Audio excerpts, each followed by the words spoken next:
Selamat malam Pak Tri, Pak John. Nama saya Gede Maharta Putra dari kelas 94, nomor absen 9. Dan pada hari ini saya akan menjelaskan mengenai Harvard Step Test atau Bruha Step Test. Harvard Step Test merupakan tes naik turun bangku selama 5 menit dalam irama yang konstan. Lalu, denyut nadi testi dihitung selama 3 periode dengan masing-masing periode berdurasi 30 detik dengan jeda 30 detik. Lalu, hasil penjumlahan denyut nadi akan dihitung dengan menggunakan rumus indeks kesegaran jasmani menurut Bruha. Lalu, hasil perhitungannya dicocokkan atau dibandingkan dengan kategori kesegaran jasmani yang dibuat oleh Bruha. Bruha adalah nama orang yang menciptakan tes kebugaran ini. Maka, tes kebugaran ini dapat disebut Bruha Step Test. Lalu, karena percobaan tes pertama kali dilakukan di Harvard University, maka tes ini dapat disebut juga Harvard Step Test. Biasa juga disebut dengan istilah bahasa Indonesia, yaitu tes langkah Bruha. Tujuan dilakukannya tes kebugaran ini adalah untuk mengukur kemampuan daya tahan seseorang untuk melakukan suatu aktivitas fisik, yaitu naik turun pada bangku setinggi 38 cm sampai dengan 45 cm secara terus-menerus. Ini dapat menjadi salah satu latihan untuk meningkatkan daya tahan. Sedangkan daya tahan merupakan salah satu komponen kesegaran jasmani. Maka tes ini dapat menjadi salah satu tes kebugaran.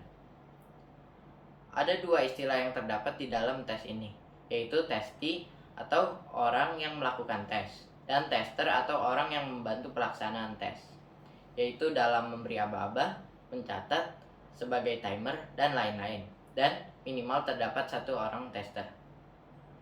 Kemampuan yang harus dikuasai oleh testi adalah keterampilan melakukan langkah naik turun bangku setinggi 38 cm sampai dengan 45 cm secara benar dan mempertahankannya selama 5 menit.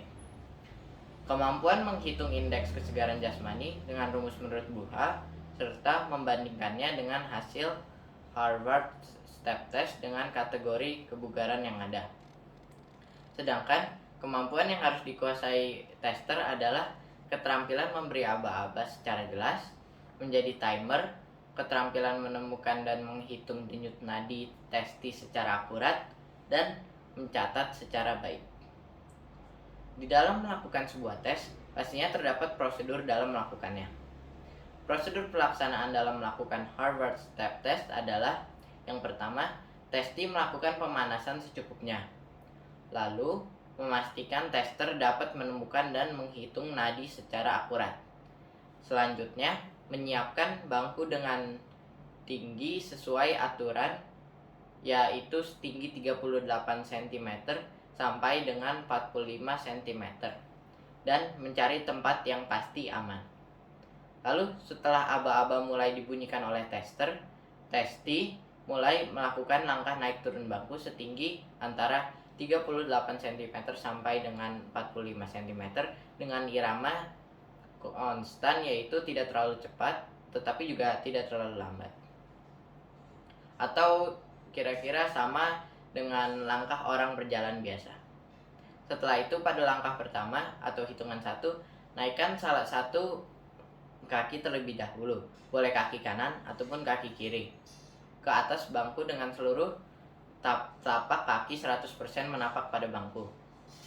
Badan dalam keadaan tegak, kedua lengan rileks di samping badan, serta pandangan ke arah depan. Lalu pada hitungan kedua, naikkan kaki berikutnya ke atas bangku hingga sejajar dengan kaki yang dinaikkan pertama kali.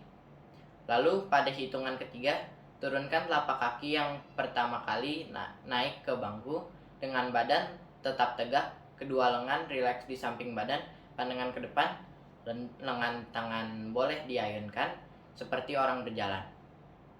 Lalu pada hitungan keempat, turunkan kaki yang naik ke belakang ke bawah hingga kaki sejajar.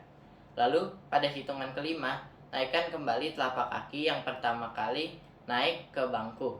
Lalu dilanjutkan dengan hitungan ke-6, dengan gerakan seperti hitungan kedua.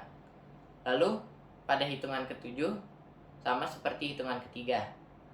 Lanjut ke hitungan ke-8 sama seperti hitungan keempat. Dan seterusnya hingga waktu mencapai 5 menit. Setelah itu, tester menghitung dan mencatat denyut nadi testi selama 3 periode dengan masing-masing periode berdurasi 30 detik dengan jeda 30 detik.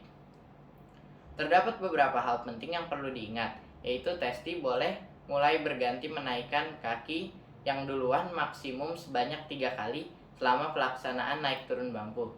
Jika pergantian melebihi 3 kali, testi dinyatakan gagal dan harus mengulang. Lalu ketika berhenti, waktu yang dicapai kurang dari 3,5 menit, maka hasilnya tidak perlu dihitung. Hal penting yang terakhir yang perlu diingat adalah jika dalam tes pelaksanaan tes, jika langkah testi tidak sesuai dengan irama, testi dinyatakan gagal atau harus mengulang. Lalu, sekarang testi mulai menghitung indeks kesegaran jasmani dengan rumus menurut Bruha. Rumusnya adalah lama naik turun bangku dalam satuan detik dikali 100 per 2 dikali penjumlahan denyut nadi selama 3 periode. Setelah itu hasil hitungannya dibandingkan dengan kategori kesegaran jasmani menurut Bruha, yaitu jika hasil perhitungannya kurang dari angka 55, maka kategori kesegaran jasmani orang tersebut dapat dikatakan kurang. Lalu jika hasilnya terdapat di antara angka 55 sampai dengan 64, maka kategori kesegaran jasmani orang tersebut sedang. Lalu jika hasilnya terdapat di antara angka 65 sampai dengan angka 79, maka kategori kesegaran jasmani orang tersebut cukup. Lalu jika hasilnya terdapat di antara angka 80 sampai dengan 89, maka kategori kesegaran jasmani orang tersebut baik. Lalu jika hasilnya lebih dari angka 89, maka kategori kesegaran jasmani orang tersebut sangat baik. Baik, itu saja penjelasan saya mengenai Harvard Step Test atau Bruha Step Test pada hari ini. Sekian dan terima kasih.